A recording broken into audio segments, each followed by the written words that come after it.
밀양 여중생 집단 성폭행 사건과 관련해서 유튜버들의 가해자 신상 공개 경쟁처럼 현재 이루어지고 있는데요. 국민적 공분을 등에 업고 이어지는 이 폭로가 단순 조회수 경쟁이나 또 피해자에 대한 2차 가해 등 본질에서 벗어난 방향으로 흘러가고 있다는 우려가 제기됩니다. 먼저 장하영 기자의 리포트를 함께 보시겠습니다. 한국성폭력상담소가 언론사에 배포한 보도자료입니다. 피해자 동의를 받고 신상을 공개했다는 유튜브 공지가 전혀 사실이 아니라고 밝히고 있습니다. 오히려 영상 게시 전까지 사정을 모르고 있던 피해자와 가족이 업로드 후인 지난 3일 영상을 삭제해달라고 요청했지만 받아들여지지 않고 있다고 말했습니다. 신상 공개의 사흘 만에 엉뚱한 사람이 피해를 보기도 했습니다. 가해자의 여자친구로 지목된 네일숍 운영자가 마녀 사냥을 당했다며 진정을 냈고 유튜브 채널에도 사과글이 올라왔습니다. 지금까지 이 유튜버가 올린 밀양 관련 영상은 4건, 가해자 44명 가운데 2명의 신상을 공개했습니다.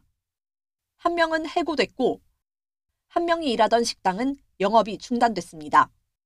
다른 유튜버까지 신상 공개에 가세했습니다. 그리고 아직 신상 공개 안 된 41명의 가해자들아. 지금 지우고 숨기고 탈퇴하고 서로 난리도 아니던데. 그러길래 왜 잘 사는 모습을 공개하고 다녔어? 사적 제재의 불법성과 많은 부작용에도 불구하고 사람들이 20년 전 사건에 분노하고 강한 지지를 보내는 이유, 사법 시스템에 대한 불신 때문입니다. 남학생 44명이 중학생 1명을 1년 동안 지속적으로 성폭행하고도 피해자와 합의했다거나 어리다는 이유로 아무도 전과 기록이 남지는 않은 걸로 알려졌습니다. 죄를 져도 빠져나간다, 죄를 져도 처벌이 돼도 너무 약하게 한다, 이런 생각들이 있기 때문에 부족한 건 개인적으로라도 저렇게라도 해결해줘야 덜 억울하지 않을까, 이게 배경에 있거든요. 하지만 이 같은 국민적 공분이 선의에서 나온 거라 해도 피해자에겐 2차 가해가 될 수 있다는 점 등은 다시 생각해봐야 할 대목입니다. YTN 장하영입니다. 네, 이런 가운데 사건 당시 배우 고 최진실 씨가 피해 여중생에게 경제적 지원을 해준 사실이 재조명되고 있습니다. 당시 밀양 사건과 최진실 씨의 피소 사건까지 무료로 변론을 맡았던 강지원 변호사의 2016년 인터뷰 내용이 다시 회자되고 있는 건데요.